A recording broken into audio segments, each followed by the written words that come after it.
Welcome back to the Purple Politics Podcast. I'm Ben. I'm Rick. And this is the part of the week where Rick and I go back through last week's headlines, try to figure out what's down the center, which usually nothing is. We're not always right. We're not always wrong. Head over to purplepoliticspodcast.com. Let us know how we're doing. You can also follow us on Twitter at Rick and Ben, and Instagram and Facebook at Politically Purple. So this week we'll start right out with Kamala Harris and Brett Kavanaugh. Automatically, everybody hates Brett Kavanaugh because Trump wants Brett Kavanaugh, and then he hates this, they hate that. So Kamala Harris this week, she put out a tweet, and she tweeted that Kavanaugh said filling out the form would make them complicit in the provision of abortion-inducing drugs that they were, as a religious matter, objecting to.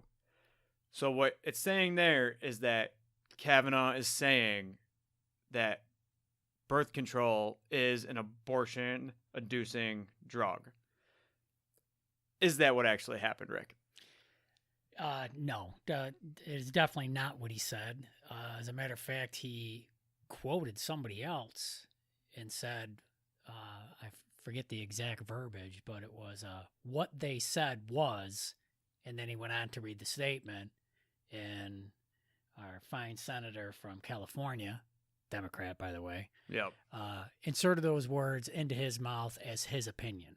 Right. And before we get into abortions, because I'm sure that's going to get brought up in this conversation, what Kamala did by taking out they said, and Kavanaugh was answering questions to Ted Cruz. So Ted Cruz asked him a question. There's not a lot of time in these things. I mean, they're there for hours, but you only have so much time to answer. Ted Cruz asked him a question. He answered the question. He said, they said this. Kamala decided, well, you know what? If I take out they said, it's going to sound totally different. Right. Which is one of our big problems with the way news is done nowadays. Instead of just saying what the people say, they twist cut the around words. and dot, and so that they're legally quoting them, but realistically they're not. And that's what she did. She legally quoted what he said, but left the context out of him quoting somebody else. Yeah, it's bullshit. And I don't say that because I'm a supporter of the nominee, of one way or the other. But when Republicans do it, we call it out too. Oh, yeah, absolutely. Absolutely. This is the bullshit everybody's sick of. You know what I'm saying? Listen, they're vetting the guy, all right? I watched it. I watched a few hours of it in total. And you can tell, because here's what happens. A Republican will go to ask him questions, and they'll tell him what a great person he is and how they like something he did here and on the bench, during these dates. And then they throw him softballs. And then a Democrat will... then you got Cory Booker or whatever the hell his name is. Oh, my God. Oh, I'm going to release this. This is This is Sparta. Yeah. You know what, buddy? They already told you could release it. Yeah. But then you're going to come out and... Yeah. Acting like a lunatic. Now. That's not what people are hired for, to go in there and act like that. You know what? You got a legitimate question for the guy. Ask him the question. Take his answer. And then go with it from there. All I saw were people trying to talk him up, which, they're trying to do because they want support behind them. And then on the other side, all they're trying to do is twist the guy's words. Yeah, because they're not concerned with what he actually says or how he actually thinks. They're concerned with being against him. Yeah. That's a big problem in our country. And here's the other thing. I'm not so sure, you know what? They keep pounding on what a threat he is to Roe v. Wade, women's rights. The guy does have a history. The problem I had was they only released a certain percentage of his, background that they only made so much of that available. I think it was like 5 or 7%. So I thought a lot was released. It was, but like 10%. It was just a lot of documents. Yeah. Here's my problem with that. Kavanaugh was involved in so much, especially with 9/11. Oh, yeah. And all the presidency that he was in and stuff. His name is on a lot of documents. Yes. So he's got more documents than any Supreme Court justice ever out there. Right. But he's also going to have his name on enough confidential documents that, I mean, it's just the amount of documents out there. Right. That was the issue that I had with that whole argument that they were given a few weeks ago. Well, that was going to be my point. Oh, okay. But here's the problem I have is they insinuate that there's something dark and secret going on, and that doesn't always work on everybody, but there are people out there that it does work on. Yep. And it gives them this frame of mind that, oh my God, this senator's right. This is horrible. Who would hire somebody if you could only see 10% of their application or their resume? Yeah, they're right. No, they're not right. I mean, the guy's on the D.C. court circuit. He's done work in special investigations for other presidents. The guy's got some history, all right? So he's Republican. So he's conservative. Yeah, whatever. You know what? But it's like the protesters that went. Somebody would ask a question. They would stand up and they'd scream something. Yep. And what they probably don't realize, or maybe they do and they just don't care, if you're watching from home, you can't make out what they're saying. They're saying one word over and over again, or whatever they're doing, and they're just making the process that much longer. What's funny is you see these people in there protesting. I wonder how many of them actually got off their ass and went and voted for something. That would be a great. I wish I could get that stat. Imagine if we could get that stat. Yeah, because I have a funny feeling it would be low. Yeah. I don't think these are people that are out voting. And you know what? If I'm wrong, fine, I'm wrong. But I'm just saying, you know what? Yeah, you have the right to your opinion. You have freedom of speech. But how can you base your opinion? You can't. When you're not letting them talk. You can't. And then, like, Camilla, you're basing your opinion on false facts. And I hate to say fake news, all right? Because I always believe that news is just tainted one side or the other. I don't believe in fake news. It leans. Everything leans. Everything leans. Even we partially lean. Yeah, we lean at times. But what Camilla did, that's exactly what fake news is. Right. The definition. Right. She took something, she misrepresented it. Right. And now, as far as I'm concerned, Camilla has lost all credibility. Why hasn't the publication fact-checked her? Because it was easy enough to fact-check. Yeah, well, PolitiFact came out and was like, and PolitiFact, if you watch, a lot of the times they're going against Trump, but they do a good job of just doing the facts. They called her out on this. They're like, no, that's completely false. Yeah. But now you got to go back and go, well, now, Camilla, what else did you do? Yeah, what else have you said that's not your credibility's entirely true? Gone. And that's the worst thing you can do. Even if it meant accept defeat, just accept defeat rather than lose your credibility. There'll be another battle. Yeah, credibility is important, especially, listen, our elected officials never seem that credible to begin with. I know. Why make it worse? Yeah. It's like everybody thinks you're a crook, and then you go into the candy store and you steal a 5-cent piece of candy. I mean, But Hillary jumped on this too. Hillary started. Of course she did. But she should know better. Yeah. Well, you know what? She fucked up. She did. And they just keep doing it. They keep tripping over each other. It's They're almost even upset that when it did come out that this was a misquote, they're like, yeah, but he didn't really come down against the quote enough. Oh, go on. He doesn't have time to. He's just answering the question, trying to get to the next question. He's got stuff to do. Yeah. He doesn't have 10 hours afterwards to go back through everything and be like, aha. Right. And they call you out on shit. Well, I see 14 years ago, in this case right here, I noticed your comment was this. And, how exactly did you mean that? Well, can I see the document? Yeah. No, just answer the question. No, just answer the question. They're your words. That actually happened one time. I know. He's like, can I see the document? And they're like, well, we can't give you the document. Just answer what you... I have no context. How am I supposed to answer? Yeah. It's just a shit show now. It's embarrassing. We need to get back to being bipartisan, where one side works with the other. But all it is now is one side works against the other. We got to get. And that's what we've had, and that's why the country's in the shape that it's in politically. Yeah. I mean, this. You know what? I'll say it. This is the problem with a two-party system. Oh, you know me. I think there should be 50 parties. Yeah, but you know what though? It's not in the best interest of the Democrats or the Republicans to expand beyond that. Because if they do, people are going to get sick and tired of their bullshit, and they're going to move on to the next one that at least sounds sane. Yeah. But I didn't want to get too far off track. What she said was bullshit. It was a cheap shot. She shouldn't have took it. and now she looks like an asshole for doing it, which is fine because when she does something like that, or somebody on the Democrat, all it does is give the other side more credibility. Right. I guess that's, really what it comes down Gives to. them ammunition, too. And they're just as full of shit as they are. Every time she says something, they're going to be like, remember when you said this? Oh, yeah, because politicians will never let you forget something you've done.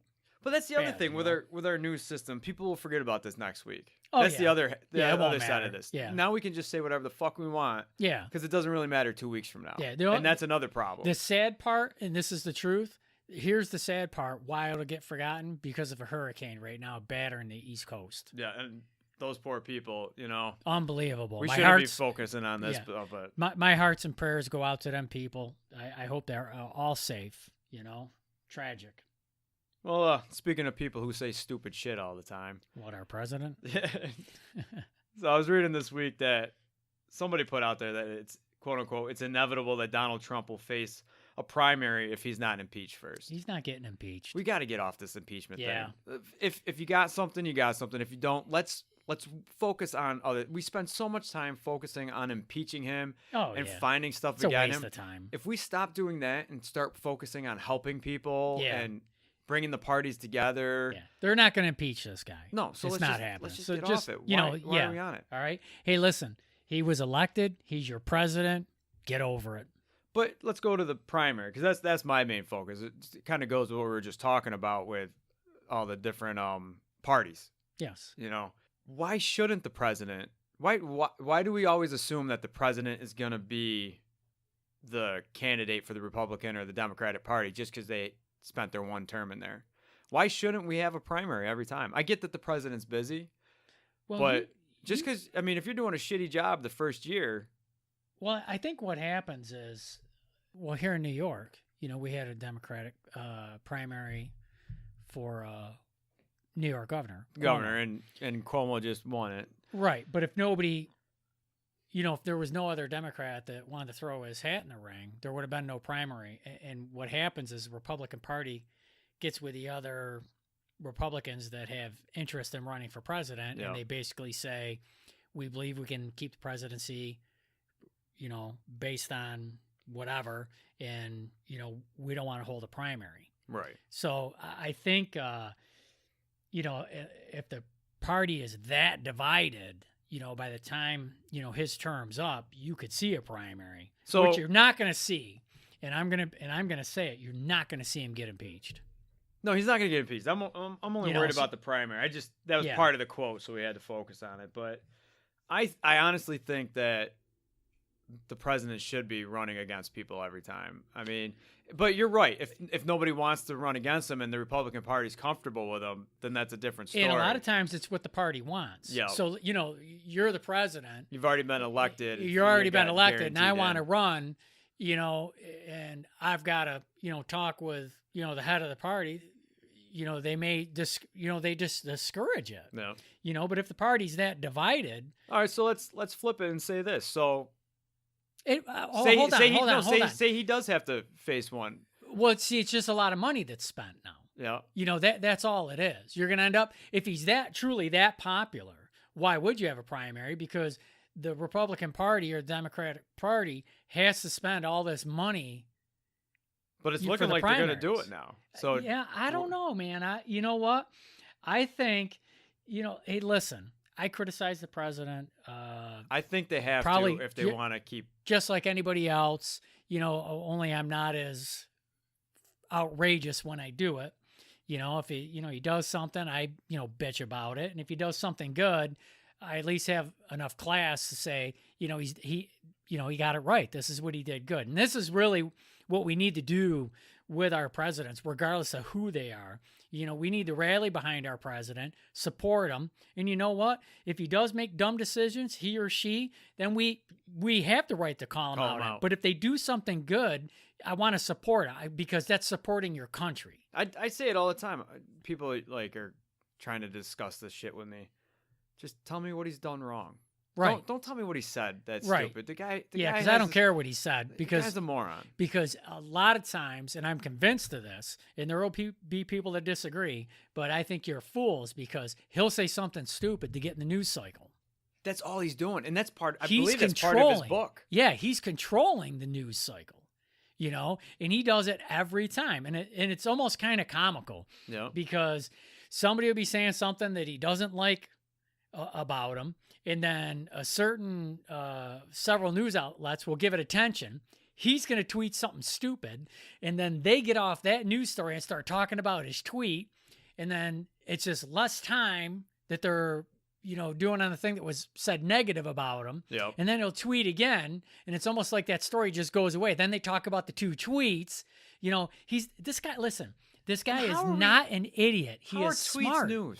Like, why are we talking about tweets all the fucking time? Because that's how he communicates. He just tweets it out there, and if he says something outrageous, they're so quick to report on it. He can change the news cycle. He does it at will. Do these people, you know, at the news agencies, they not realize they're being played? They're being played hard. Even the ones that are against Trump, you know, ones that lean so far left and just love to piss and moan about him and say what a criminal he is, he can flip their news cycle. They can be shit talking him and bashing him. He'll say some outrageous tweet, and then they go to the tweet and they stop talking about the story. Yep. Then he'll tweet again, and then they talk about the 2 tweets, and the story's gone. He's not a dummy. He knows what they're going to do. He's beating them at their own game. I will say, though, going back to the primary, I do think that the Republicans they're pretty concerned that the Republicans aren't going to stay in the White House. Here's the thing. They want the White House worse than anything. So if it's in their best interest to hold a primary, they're going to hold a primary. That's why I think they're going. Yeah. That's why I think they're going to. I don't know, man. He's got time. He's got time. You know, he's got what, 2 more years left? Yeah, but he's not changing public opinion. You know what? He was in the 40% range, and then the last I knew he dipped like 6 points. Something did, and his rating dropped 6 points, and it popped him back in the 30s. But I'm telling you right now, and I don't have the statistics in front of me, but you can look at other Republican presidents and see that they had low approval ratings, and Democrats too. You know, so I think that's something we should look at. What the approval rating was at the 2-year mark for the last 5 presidents. Right. See where that is. I know that it's low because everybody's saying that, you know, it's lower than it should be. But I have a funny feeling if this guy was back in the 40s and he just bounced out of there maybe a week or 2 ago, and who knows what it is today. Obviously, I didn't check. But it may not be that bad. I mean, he's seriously steering his popularity. He spends it into the economy and, you know, how well it's doing, and you know, everybody's making money, and you know, we only have sunshine. It never rains. They try to bash that too. Yeah, you know. I mean, the stocks dip a little bit, but they'll go up, and they're like, "Oh, that's something else." Yeah. You know, and I'll tell you this: I listened to his chief economist there at the news conference. Man, what a nice guy he is. You know, I actually enjoyed listening to him. You know, and then reporters would ask some good questions, and this guy would literally, he didn't have to think about it. He didn't have to research it. He had the answer, and he said, well, this is why they're saying this, but it's inaccurate because of this, this, and this. That was probably one of the best White House pressers that I've seen. Yeah. You know, and I don't think you had a chance to see it, but I'll tell you right now, if you can find it, it's actually really good. Yeah, and the guys, you know, the guy was impressive. He had his answers, man. He was ready. Ohio, there's a commission sponsoring one of like 3 gubernatorial debates, and it's between a Republican and a Democrat. And the Libertarian candidate's going, well, what the hell, guys? Let me in. And they're like, no, maybe later. And he's like, you guys are funded as a non-profit. You're only putting your money on Republicans and Democrats. So he's threatening to go to court with that. You know what he should? You know, and here's what happens. I don't understand why you'd leave him out. Well, you know, I mean, we talked about it earlier because the Republicans and Democrats that's want what him they out. do. You know what? If you know, if it's one-on-one, it's going to be Democrats and Republicans, and they want to keep a 2-party race. They don't want to get Libertarian there. They don't want to get independents in there, and that's why they've set rules on a lot of this. That you know, you have to carry a certain percentage of the vote to get in the debate.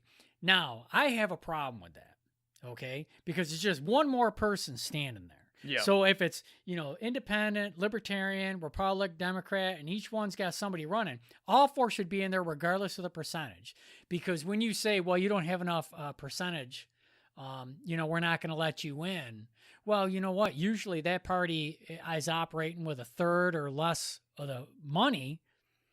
And, and let's face it, Democratic Party, Republican Party, they have the money to get behind the candidates and get it out there, where an independent may not, or a libertarian may not, but they have the right to be heard. So they should not be told no. And if there is a debate and they're all running for the same seat, it's an injustice to the people to not have all parties up there to be questioned. That's my thing. If it's a legitimate party, they've gone through the steps to make themselves a party, their candidate should be on stage, period. I don't care if he's a 0.5%.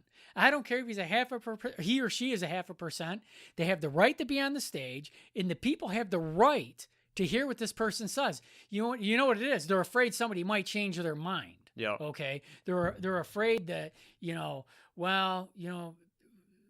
we might lose Democratic voters to independents or libertarian, and they don't want to do that. See, they'd rather take on one than have to take on three. They don't want to level the playing field. But that's the thing. You get some of these other parties in there. Yeah. One of them may just have an idea. Somebody's going to have an idea. And then half the Democrats are like, holy shit, that's great. Yeah. Like we were just talking about earlier. Yeah, Larry Sharpe in New York. I listened to that Joe Rogan podcast, and I was like, oh my God, I love this guy. Yeah, which we're going to try to talk about Larry Sharpe more next week. But you know what, though? Democrats and Republicans, they don't want you to hear this guy's voice. I'll tell you right now, he's a threat. He's a threat. I'm loving because if he gets in front of enough New Yorkers, he will win. This guy. He's going everywhere. I think he's supposed to be in Rochester in a couple of days. Yeah. He's willing to, and that's the other thing. He is willing to do everything.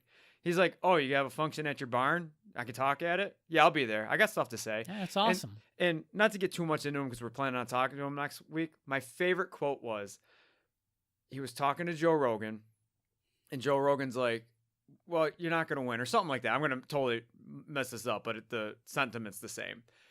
Larry Sharpe's like, I don't care. He goes, I don't care if I get up there and Cuomo steals every single one of my ideas and uses them, because that's all it is. I just want to fix my state. Yeah. He goes, don't elect me. Just take what I say and run with it. I'll be happy. I'll go back, because he's a businessman. He's not a politician. He goes, I'll go back to work. Yeah. So yeah, we'll talk about him more next week. I just like the idea of, I liked it, like we talked about in the first story. We need more parties, not less. Oh yeah, for sure. We need to spread it out. Yeah. Because right now because we play party politics. I'm Republican. That's all it is. I'm Democrat. Well, now if we have 50 parties, and I know that's excessive, but now some of the extreme left and extreme right will be in a different party. Some of the centers will be in a different party. The mids will be in a different party. Yeah. You have division within the parties already. There's 4 different types of conservatives in the Republican Party. Right, but they automatically vote for their person. Right. When if there's 50, we'll get somebody that more people want. Right. As far as I can tell. Right. So speaking of running for offices, Stormy Daniels' lawyer, and I know he has a name, but all I could think of is he's Stormy Daniels' lawyer. And he's considering on running for president. What has he done other than be Stormy Daniels' lawyer? You know what? I know. What party? What party? Democrat? Republican? Democrat. Yeah. Libertarian? As a Democrat. He's planning on running. He's going to head it in Missouri, run as a Democrat. But come on. The only other things I've heard of is he mishandled his company when I think he owned a coffee thing, or I don't know what he owned, but he owned something, and he's on record for mishandling that. He's sued Trump before for somebody on The Apprentice, and it's been noted that he has done practices as a lawyer to win cases that would not be admissible in a court setting. Oh, jeez. So he gets the stuff out there into the public, but all of it's inadmissible. Right. You're not supposed to know this stuff, but he makes sure it gets out there. Yeah. So that's a little shady. Yeah. So he's Stormy Daniels' lawyer. I mean, we don't like Trump. He's literally the Democrats' version of Trump right now. Yeah. I saw that and it blew my mind. I thought we'd have more to say on it, but we're both just sitting here scratching our skulls over this one. Yeah. We both have nothing to say over this guy. You know what? he's out there in the limelight. He's a media whore. That's all he is. And he's soaking it up. That's why if his name comes out of Trump's mouth, he gets right on, CNN or another news site, and he gets in the cycle, and he gets to get out there and talk in front of millions of people, and probably figured, hey, you know what? Why not? I can use some really good health care. Why not get a government job? That's right. Why don't we have the government health care? Yeah, here's what I think. I think if federal employees, as far as, senators, Congress people, so on and so forth, if they picked from the same pool that we picked from for healthcare, it would be significally different. Oh, it would be amazing. Starters. We'd have amazing healthcare. Yeah. They're public servants, so they should get, they shouldn't be getting what's better than, they should get what the average Joe gets. Yeah, absolutely. Yeah, you'd see some shit change there in a hurry. I'm just scratching my head trying to figure out what Anelli or whatever the hell his name is, Stormy Daniels' lawyer, is going to do for the country. Nothing. I mean, it's just going to be another Trump show. Yeah, he's going to get a job with good health insurance. It's an easy job. Most of these people don't even go to work every day. They just go when they feel like it. Look at their voting records. That'll tell you who's there and who's not. These they get some decent pay. They get incredible health insurance. And, you got all these lobbyists working you all the time while you're hanging out here or hanging out there and somebody else is I'm paying running for it. office. You just talked me into it, Rick. I'm running for office. Oh, you know what? It's a dream job. Rick and Ben 2020. Oh, yeah, absolutely. It's a dream job. You can go in there and totally screw around and do nothing, and you're going to keep those health benefits for the rest of your life. I mean, come on. The average person can't get a job like that, and the average person can't get benefits like that. So, why wouldn't you? You know what? Truthfully, I would take a job. I would take a job like that to try and make a difference. But here's the problem. When you get there, you have all these great ideas. The ones that go with the best of intentions. And what they hit is they hit a wall. Yep. You're going to play ball, and you're going to follow these rules. This is the way we do it down here, or we're going to shut you out. When you're up for re-election, you're going to get no support. Yep, and then you just become another cog. Yep. Spinning right along with the other ones. So until that is fixed, it doesn't matter. It really doesn't. Well, let's use Avenatti or whatever the hell his name is as a segue to our little local hometown hero. Yeah. I was gonna sing his song, but I'm not sure if I'm allowed to. Yeah, it could be, copyright. Tom Anelli, the DWI guy, the guy that'll get you out of jail if you do a DWI. He knows all the rules. He knows how to get around those drunk driving charges. What's the DWI guy doing this week, Rick? Well, he got arrested for DWI. DWI. So this week, Tom Anelli, the DWI guy, who did you realize that he's not the DWI guy anymore? No, I didn't. I thought it was Tom Anelli, the DWI guy, as in Tom Anelli was the DWI guy. No, the DWI guy is just their brand name. Right. He left a couple years ago. It's been like 2 years. Yeah, I didn't know that. I had no idea until I read this article. You hear the commercials all the time, so it's just kind of beat in your head. Saying commercial. I'm going to sing this song by the time we're done today. No, don't do that. And it was the funny. other thing. It's in everybody's head. We all know the song. Well, yeah, it's it was a good every jingle. radio program. It was a good jingle as far as people remembering it, but ain't that a bitch? So Tom Anelli, the guy who knows all the laws about DWI. The DWI guy. Who knows the area, because he is from our area. Oh, and for people who aren't from the Syracuse area, we have a suburb called Liverpool. And what do you not do in the village of Liverpool? Oh, you do not speed. Yes. You do not drive under the influence. You do not make eye contact with the police officers. You don't litter. You don't even jaywalk. Matter of fact, don't even walk. Just go down there during the daytime and then get the fuck out. That is literally what you do in Liverpool. Not that it's a bad town. It's a beautiful town. It's a great town. If you mess up, the police are pulling you over. That's they're on you. 31 and a 30, you're getting pulled over. Yeah, you're getting a ticket. Just follow the law. And it doesn't matter who you are, you're getting a ticket. The point is, Tom Anelli knows this. Oh, yeah. Gets into an argument with a female passenger, unnamed. And it was about 9:30 at night. So like we said, get out during daylight. Oh, yeah. So it's 9:30 at night. The sun's down. They get into an argument. She gets out and starts walking away. And he takes off. and then somewhere, I may have misread this, but somewhere the police show up with her, and he comes back driving the car, refuses a breathalyzer test, which we all know from his commercials is his number one go-to. You don't have to do the breathalyzer test. You're not legally obliged to. Right. Yeah, but until take you're license. arrested. Yeah. And then they still don't have to do it in the field, but they can do it when they get back. Right. Which he knows this. Good man. Drank so much that from the time he came back, the time he talked to the police and got to the jail, the courthouse or wherever they did the test, he blew a .06. Now, in New York State, it's a .08. Right. And I only know this because as a truck driver, mine is a .04. Right. So he is illegal if he has a CDL, which I don't know if he does or doesn't. But if you did all of that and you still get back with a .06, you were at a .08 before that. Oh, for sure. For sure. Liverpool is really not that big. I don't know if they do them right at the police department, but no matter where you get pulled over the village, you could be in the police department within a handful of minutes. Yep. It's pretty centrally located. It still takes a while for them to figure out what's going on. Oh, yeah. Smell the alcohol, and then they're like, we're going to do this, and then you're like, no, and then they have to get you back, and then they have to call it in. So it's probably at least an hour from the time the time that he first talked to them to the time that they tested him. Yeah, he's probably going to sue us after he listens to this broadcast. We probably said I should have sang the song then, Rick. If I knew I was getting sued ahead of time, I would have sang it. But here's the thing.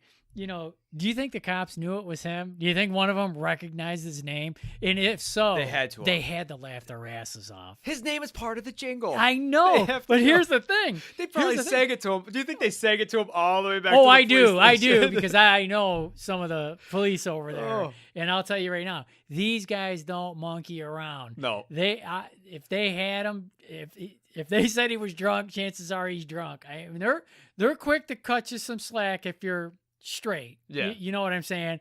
But if it was just an argument, they would have. Yeah. You would have gone out. Yeah, you would have got out of there. But man, alcohol and speeding. Yeah, not in that town. Not in that village. That's for sure. I couldn't let this one go. I saw just the headline. I was like, no effing way. Oh, they took him over to the trooper barracks in Lysander. Oh, okay. So it's not really right around the corner. Actually, I'm really surprised. Was it the Liverpool Police Department that pulled it over, or was the state police that pulled him over? Well, it says troopers, so I'm assuming the state troopers pulled them over. Yeah, Liverpool is going to have a problem with this because, Liverpool polices its own town. Yeah, Don't be writing tickets. Yeah. That's a ticket that they didn't get to write. That's a local cop, state cop. Oh, fight yeah, right there. absolutely. There's going to be a line in the sand tomorrow. Yeah, here's what's going to happen. One of the troopers are going to go through the village doing about 1 or 2 miles an hour over the speed limit, and then he's going to get a ticket. Yeah. I will say this, though. The DWI guy name, the people who are running it now, they did say, he's been out since 2016. He had spent a lot of time just focused on marketing and making money. They're still there. I don't know if they still have the same number, but I don't know if you've noticed, but that jingle hasn't been on the air. Everybody knows it, though. Right, but it's been pulled off for like 2 years now because they really are focusing on helping people. Right. And I think that's kind of like a cool way of looking at it. Yeah. Is they're back on track. They still have the same name. They probably still have the same number. I just think it's funny that the DWI guy got pulled over for DWI in the one town you don't want to. Yeah, DWI. I mean that's if you only had one place to pick to not drink and drive. Believe me, Liverpool is the place to pick. The village. Yeah, the village. You don't even want to be crooked going through there. No way. No, you're just not getting through there. And they really are, the sheriff's substations there, the state police are constantly going through there, the village, and they all work really well together. Yep. You're just, what? If you're going to be lost as a child, the safest place is probably Liverpool. So while we're laughing and goofing around, let's keep it up with my favorite author. Oh, jeez, this lady. You know what? This is this is a great segue for What's her the name? DWI guy gets a DWI. This lady writes a book, How to Murder Your Husband. What was she charged again with? Murdering her husband. Well, yeah, she, I guess, read it in a book.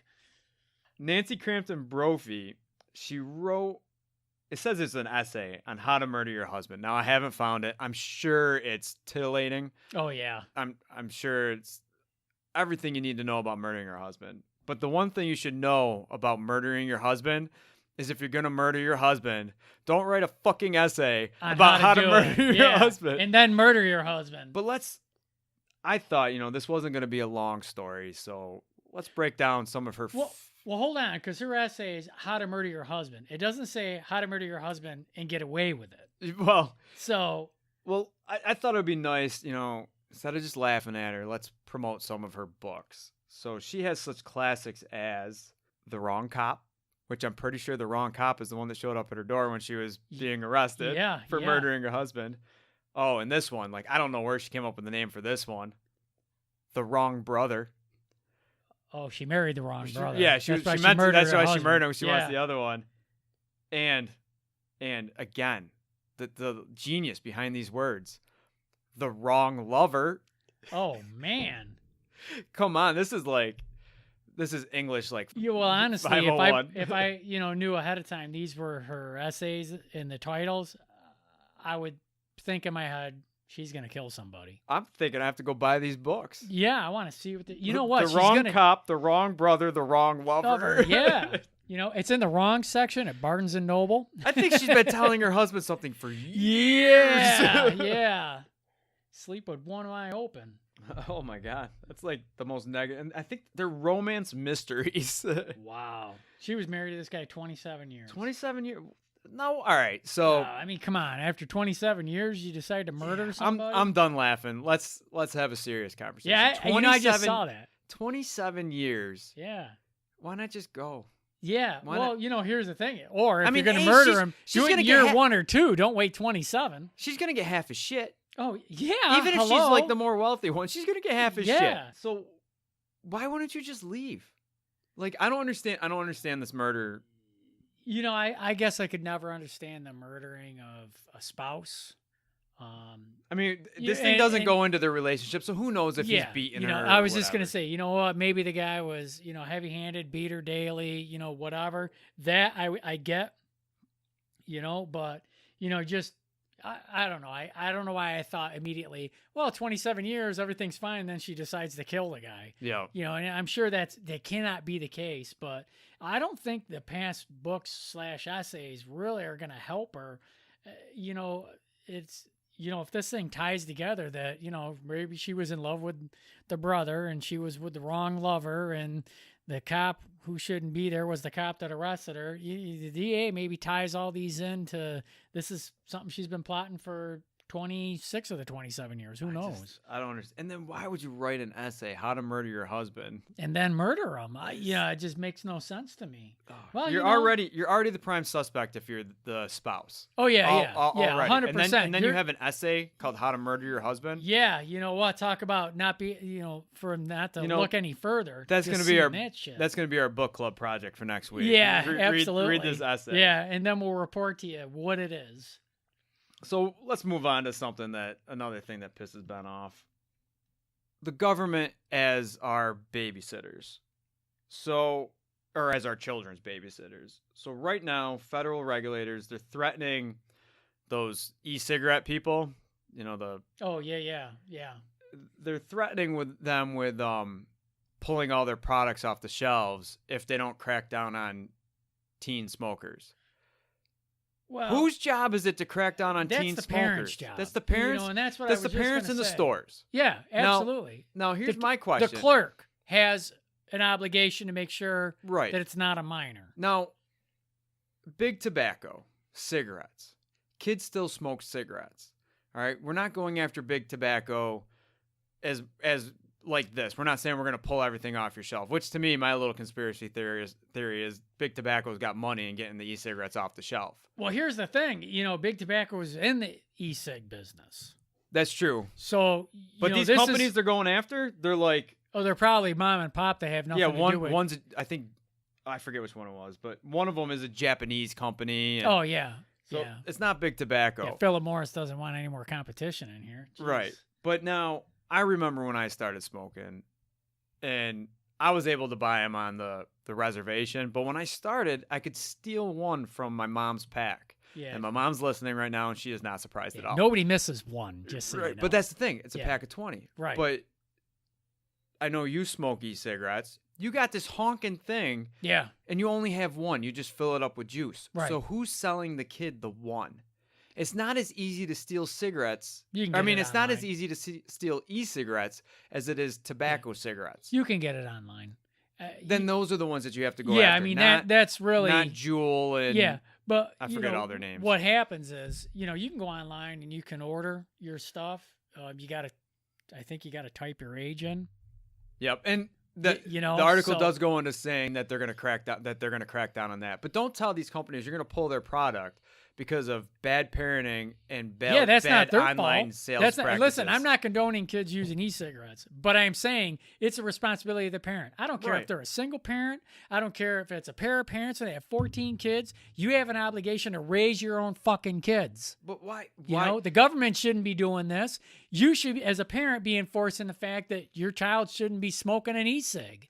Yeah, it's not. It's no different than cigarettes. Yeah, my thing is like, I mean, alcohol. We're not going to pull alcohol off the shelves. Kids get alcohol all the time. Wait, maybe that's the precedent right there. They're going to set the precedent with the e-cigs, and then they're going to pull alcohol and cigarettes off the shelf because nobody can keep minors from getting it. It's just horseshit. It's just one more way for them to try and control it. Well, my thing is, they've been trying to control it for a while. Yeah. So what they want to go after is because there's flavors. Yeah. Adults don't like flavors. They're like flavors only market to kids. No, adults. Tobacco's fucking nasty. So if you want to quit smoking, it's already hard enough to quit smoking. It's brutal. So you go over to an e-cigarette and you can get like a better flavor, like a peach or something. Yeah. Instead of smoking the tobacco. Yeah, I don't do the flavors, but I know a lot of people do though. I'll walk through a puff of smoke and I'll be like, "Are you fucking smoking bacon?" Yeah, or apple pie. That's a true story. Yeah. A guy at work, he blew one at me one day, and it smelled like bacon. I go, "Was that fucking bacon?" He's like, "Yes, it is." I was like, "Are you kidding me?" Yeah. And just think, he's not a minor. Right. You know? Exactly. I mean, you know, I didn't even think about that until just now. Yeah. My example. Yeah, it's ridiculous though. That's the only point I'm trying to make is this is not the right way to approach it. No. You know, if they were advertising like Joe Camel, that stuff I understand. Yeah. But we have billboards of fucking Crown Royal in New York City. Yeah. I mean, they're not using fifth graders in the ad. You know what I'm saying? But you know, here's the thing is, you know, let's just, you know, keep it real for a minute. You know, when I was a kid, you could sneak into anywhere, buy cigarettes out of a machine. Yep. Or you could go down with the old bullshit note. My mom sent me down for this pack of Marlboro Red. Yep, make sure it's box, not soft pack. And don't forget the matches. And the more description you put in there, the more believable it was because, you know, people are funny about what they smoke, you know. And, you know, you could go into a corner store in the city and, you know, depending on who the clerk was, you might be able to buy beer, cigarettes, whatever. I don't think that's what's happening with this. I think what's happening is, you know, somebody buys one, they look of age, or, you know, they're going to the local e-cig shop and they're buying from the local e-cig shop, or if they're in a town where they can't, nobody's buying their bullshit, they can go online, lie about their age, and they get it. I'll say this, though. Our local e-cig shop. Yeah, they're on you. I went in with my wife and my 16-year-old. They're like, he has to wait outside. Yeah. I'm like, he's sitting in here with me. Yeah, they're like, care. He's not even allowed in the store. Yeah, because they don't want the problems. Yeah. Because of shit like this right here. Right. You know? But this article isn't even going after, or it's not the article. The FDA isn't going after, I mean, they are going after the stores, but they're telling the manufacturers it's their responsibility. It's not their responsibility. What the fuck is the manufacturer supposed to do? Is it Philip Morris's responsibility for Marlboro cigarettes?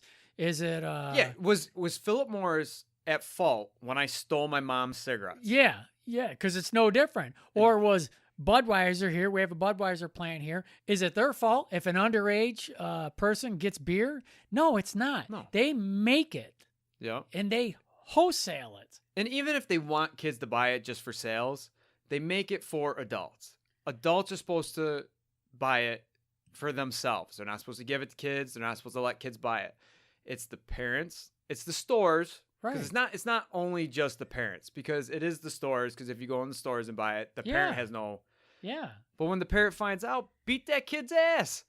Yeah. You know, I just don't think threatening to pull it off. I just love how the government has we want the government to come in to save the day on everything. They can't. We don't expect the citizens to do anything anymore with their kids. Yeah. And everything you do with your kid is child abuse. Yeah. So now the government has to come in and like close companies down. Yeah. Well, Which I'm still back on the Philip Morris or whoever put money into this. Yeah. Yeah. Absolutely. Yeah. You know what? Somebody did. There's a group that's pushing it. No, I Because guarantee. it's not a group of parents. I'll tell you that. Yeah. So for our last story today, it'll be quick because if it goes long, I'm sure I'm going to offend way too many people. But a journalism group apologizes because one of the hosts it was an NLGJA event. I didn't write down what that stands for. I don't know. But the local weatherman or some weatherman volunteered to host it, and it was for transgendered Americans. And he came out. I can't even say it without laughing. He came out and said, "Ladies and gentlemen, things and its." I get it. Hey, so he's trying to be funny. He was trying to be funny.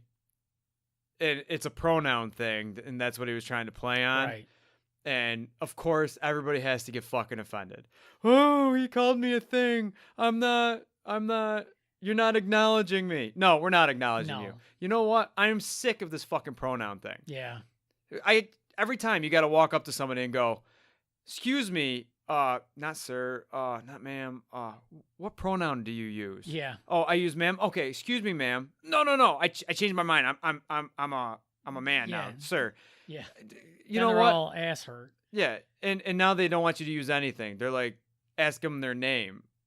I'm just trying to get in the fucking door to deliver my groceries. What do you want me to do? Right. But now we have things like I made a list of some of the pronouns. There's she, her, hers, he, him, his. All right, that's normal. They, them, theirs. Now let me do a little English 101. All right, you cannot use they, them, theirs in your projects. If you go back to college, which is probably changed, I know it's been a while. Yeah. But when I went to college, if you had wrote they, you'd get a lower grade on your paper because you have to choose a gender for your character, even if it is you're talking like a news program about a generic person. Right. You have to make a choice at the beginning. It's going to be a him or a her. Right.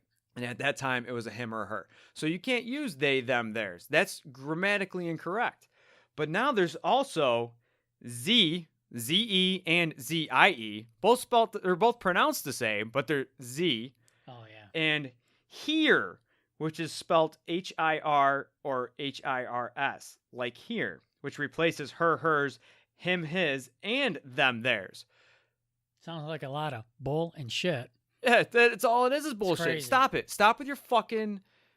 Like, I'm getting angry now. This is why I wanted to keep it short. But stop with your fucking pronouns. Stop being hurt by every fucking thing. If you identify as a woman and you look like a fucking man and somebody says, "Excuse me, sir."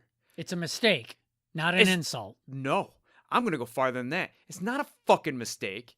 You just don't go by that. All right? You look like a man. You have a penis in your pants. I get it. Somewhere in your head, it says that you're supposed to be a girl. That's fine. That is not my fucking fault that I called you a he. I am not the asshole. I get that I'm being an asshole now. It's just because I'm sick of this shit. Z. Fucking Z. Are you kidding me? I'm supposed to call somebody fucking Z? I hope my mom stopped listening before I started this. She'll be yelling at me about this. But, I mean, this is how asinine it has become. So we're making up new words to identify too? I got a girl. I don't have a girl. My son has a girl in his school that is a furry, identifies as a cat. And they have to let her wear fucking cat ears to school because they don't want to offend her. This is this type of shit I'm talking about. Here's how I feel about it. You know what? I see everybody for who they are. I don't care who you're sleeping with. I don't care if you're male, female, or however you pronounce anything else that's new. But at the end of the day, people are people. Just be respectful, you know? And, you know, I get it. The struggle's real. You know what? The struggle's real for the LGBTQ community. It's a struggle for African Americans. It's a struggle for this poor weatherman who's just trying to be funny. Struggle for the weatherman to get it right. He told a joke. It was taken out of context. But now I'm gonna fucking flip out again. It's not about him getting it right. He just made a joke. It's a struggle for these people to just accept a joke. Like, I feel bad for comedians. Like we were talking to Joe Rogan earlier. Oh yeah. I guarantee he's a super nice guy. You listen to him. Obviously, I don't know him. Joe Rogan, if you're out there, I'd like to meet you. I'm available for one of your podcasts. Stalker alert, Joe. Stalker alert. But I feel bad for these comedians because now we live in a time where you're just perpetually offended by everything. The guy said them and it's. It was a play on the pronouns. I don't understand why it's offended. And you're going to say you don't understand because you don't live like me.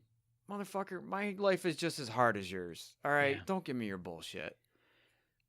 I just think, I guess where I'm going with this is, you know what? If you're that concerned about how somebody addresses you, it's a he, she, they, them, theirs, thee, z, here, whatever, maybe you should wear a tag on your shirt. Then you won't be offended. I don't know. I like that. You know what? But you're absolutely right. Because what you're really saying is if they say it fucking wrong, just politely correct them. Yeah. Don't flip out. Don't lose your top like Ben just did. Yeah. Oh my God, this person hates me because of this. Are you sure? I'm sure somebody hates you because there's a lot of hate in the world. They don't hate them. They don't like them. They're just trying to get through the fucking day. Just in most cases, that shit wouldn't wash on the streets of New York City because a New Yorker would just fucking keep going and laugh at you. Not anymore. Oh man, I don't know. I'm down there every week, Rick. Not anymore. Yeah. Now it's like some country shit. You got to come up here to get the people that'll kick your ass for nothing. Everybody, they're all in their own little world down there. Wow. They don't even get out of their phone to cross the street. I've had them. I don't know if I mentioned that on the program before. I've had people looking in their phone. Oh yeah. And start walking up the ramp into the back of my trailer, and they get 4 or 5 steps before they realize they're on a ramp and walking up a hill. Yeah, they're not fucking paying attention. Oh. Numbnuts. Alrighty, well, I'm starting to have heart palpitations, so we're just going to end it here this week. That was the Purple Politics Podcast. I'm your host, Ben. I'm Rick. Head over to purplepoliticspodcast.com. Let us know how we're doing. Follow us on Politically Purple on Facebook, at Rick and Ben on Twitter, and we'll see you again next week with all the headlines. Yeah, and listen, most importantly, thank you, everybody, for all the praises, the private messages that were sent to myself and Ben. Don't be afraid to leave this stuff public, and thanks for your support. Thanks for listening to the show.